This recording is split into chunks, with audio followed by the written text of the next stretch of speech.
کیا آپ بتا سکتے ہیں کہ سلائی مشین کیسے کام کرتی ہے؟ میرا مطلب ہے اس کے بارے میں سوچو۔ ہم سب نے انہیں دیکھا ہے۔ وہ چھوٹی سی سوئی ہے جو اوپر چل رہی ہے اور نیچے واقعی تیزی سے ایک پگڈنڈی چھوڑ کر ان کے پیچھے ٹانکے لگانا۔ لیکن اگر آپ اس کے بارے میں ایک لمحے کے لیے سوچتے ہیں وہ کیسے کر رہے ہیں، کیونکہ سوئی در حقیقت کبھی پوری طرح نہیں چلتی کپڑے کے ذریعے۔ اگر آپ ہاتھ سے سلائی کر رہے ہیں تو آپ کے پاس ہے سوئی کو اوپر اور نیچے منتقل کرنے کے لیے آپ کو سوئی چھوڑنا ہوگی اور دوسری طرف اسے پکڑو۔ لہذا سلائی مشین ایجاد کرنے کے لیے ہمیں سب سے پہلے سلائی کا ایک بالکل نیا طریقہ ایجاد کرنا پڑا۔ یہ ان چیزوں میں سے ایک ہے جس کے بارے میں تقریباً کوئی نہیں سوچتا، لیکن یہ بہت اہم ہے۔ لباس کا ہر ٹکڑا جو آپ نے کبھی ڈالا ہے پر عملی طور پر ایک سلائی مشین کی طرف سے بنایا گیا تھا۔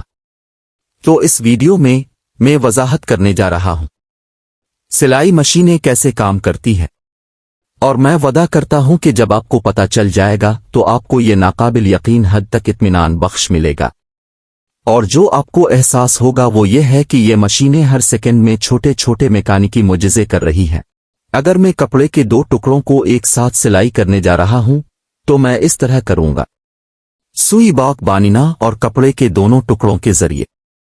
اسے چلانے والی سلائی کے نام سے جانا جاتا ہے اور اس سے زیادہ نفیس ٹانکے ہیں جو آپ کر سکتے ہیں۔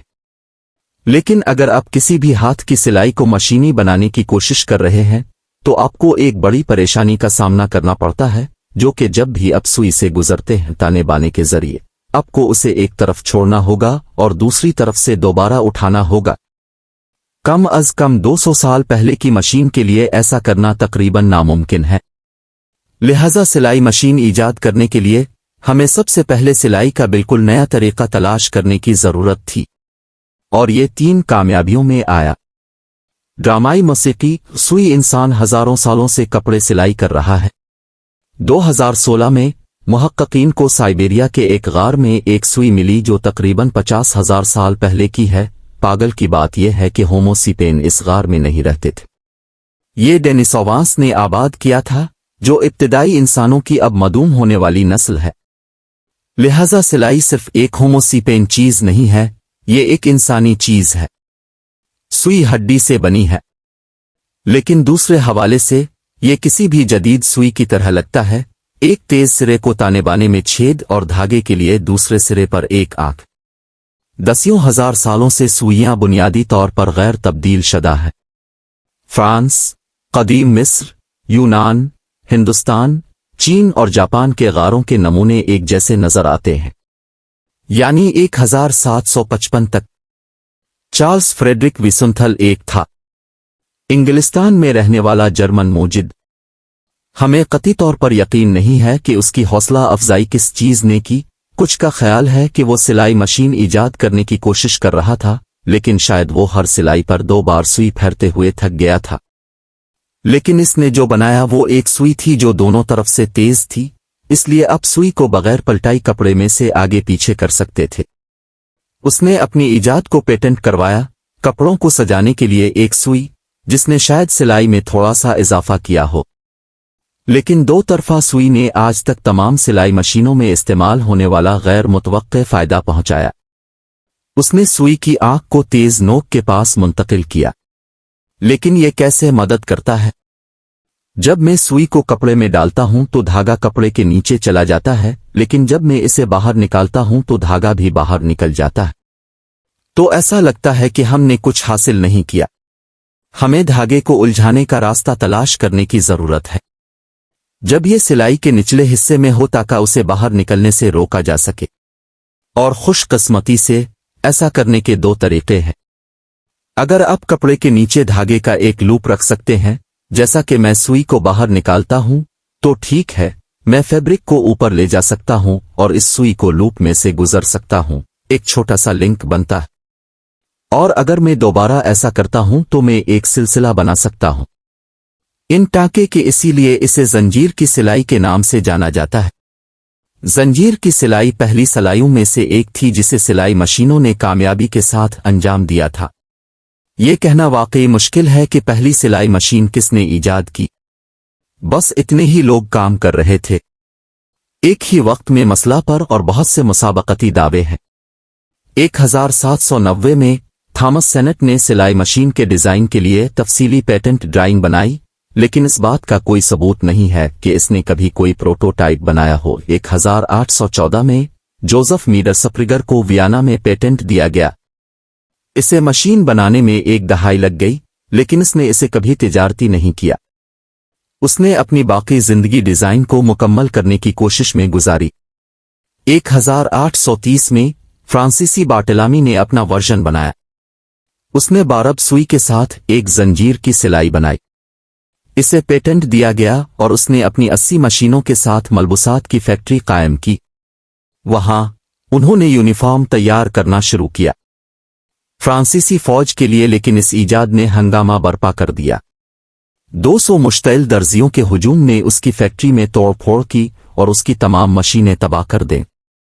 سلائی مشینوں کے تجارتی اعتبار سے قابل اعتبار ہونے میں مزید چند دہائیاں لگیں۔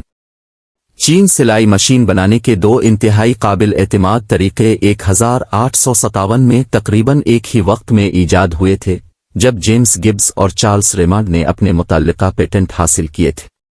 ماڈل میں دھاگے کے لوپ کو پکڑنا میرے لیے کافی آسان تھا، لیکن یہ قابل اعتماد اور بار بار کرنے کے لیے مشین کو ڈیزائن کرنا زیادہ مشکل ہے۔ چارلز ریمانڈ کے ڈیزائن میں ہک کا استعمال کیا گیا تھا۔ سوئی کپڑے کو پنکچر کرتی ہے اور دھاگے کو اپنے ساتھ لے جاتی ہے۔ پھر جیسے جیسے سوئی اوپر جاتی ہے، آنکھ اور کپڑے کے درمیان کا دھاگا چھوٹا ہو جاتا ہے، اور بک سے دھاگے کا تھوڑا سا بلج بناتے ہیں۔ بالکل اسی لمحے تیز ہک بلج کو پکڑتا ہے، اسے ایک لوپ میں پھیلا دیتا ہے، اور جیسے ہی سوئی واپس نیچے آتی ہے، ہک پیچھے کی طرف جاتا ہے اور سوئی لوپ سے گزر جاتی ہے۔ سوئی پورے راستے سے نیچے آتی ہے اور پھر جیسے ہی یہ واپس اوپر جاتی ہے، آنکھ اور تانے بانے کے درمیان کا دھاگا پھر سے بکھر جاتا ہے۔ ہک اس بلج کو پکڑتا ہے اور سوئی کو ایک بار پھر سے گزرنے کے لیے ایک لوپ میں کھینچتا ہے۔ گمبس کا بھی ایسا ہی ڈیزائن تھا، لیکن ہک گھوم رہا تھا۔ چنانچہ جیسے ہی سوئی نیچے کرتی ہے، ہک دھاگے کو پکڑ لیتا ہے، گھومنے والا ہک ادھر ادھر گھومتا ہے، پہلا لوپ جاری ہوتا ہے اور پھر ہک دوسرے لوپ کو پکڑ لیتا ہے۔ اس ناقابل یقین لوپر کی شکل کو بالکل ٹھیک حاصل کرنے کے لیے گمبس کو 37 پروٹوٹائپس لگے، تمام تر لکڑی سے باہر تراشی گئی، اور پھر وہی شکل 80 سال تک سلائی مشینوں کے 80 سے زیادہ ماڈلز پر استعمال ہوتی رہی۔ لوپر کو دھات کے ٹکڑوں نے اتنا مضبوطی سے پکڑا ہوا تھا کہ وہ باہر نہیں گرتا تھا، لیکن دھاگے کے چاروں طرف سے گزرنے کے لیے کافی وقفہ تھا۔ وضاحت کے لیے ہم یہاں ایک آسان ماڈل دکھا رہے ہیں، لیکن زنجیر کی سلائی بنانے کے اس آسان طریقے میں ایک خامی ہے۔ اگر دھاگا ڈھیلا ہو جائے تو آپ آسانی سے تمام سلائیوں کو نکال سکتے ہیں۔ یہ قابل ذکر ہے کہ دھاگا کتنی جلدی اور آسانی سے نکالا جاتا ہے، کیونکہ کپڑے کے ساتھ بمشکل کوئی رگڑ ہوتا ہے۔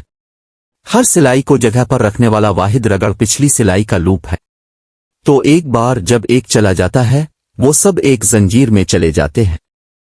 اس لیے لوگوں نے زنجیر کے زیادہ پیچیدہ ٹانکے تیار کیے، جو زیادہ دھاگے کا استعمال کرتے ہیں اور زیادہ مضبوط ہوتے ہیں۔ آپ کو ممکنہ طور پر اپنی جینز کے ہیم کو ایک ساتھ پکڑے ہوئے زنجیر کے ٹانکے ملیں گے۔ آپ خوبصورت نمونوں کی کڑھائی بھی کر سکتے ہیں زنجیر سلائی کے ساتھ۔ اس قسم کی کوئی بھی چیز جس میں آرائشی ٹانکے ہوتے تھے وہ اصل میں استعمال ہوتا تھا، لیکن پھر یہ ہر قسم کے خطوط اور پھولوں کے لیے استعمال ہونے لگا۔ اب جمناسٹک کر رہے ہیں، اگر میں اسے اس سمت محسوس کرتا ہوں تو میرا اگلا راستہ کہاں ہوگا؟ آپ اپنے اب سے آگے سوچنے کی کوشش کر رہے ہیں، اور مجھے لگتا ہے جیسے جیسے اب زنجیروں کے ساتھ بھی زیادہ ہنرمند ہو جاتے ہیں، اسی جگہ سے آپ کا کام بہت زیادہ بہتر نظر آنے لگتا۔ سلائی مشین کی گڑگڑاہٹ لاک سلائی زنجیر کی سلائی کے علاوہ دھاگے کو محفوظ کرنے کا ایک بالکل مختلف طریقہ ہے، اور ایمانداری سے یہ باصلاحیت کی قسم ہے۔ اس کے لیے صرف دھاگے کے 2 الگ الگ سپولز کی ضرورت ہے۔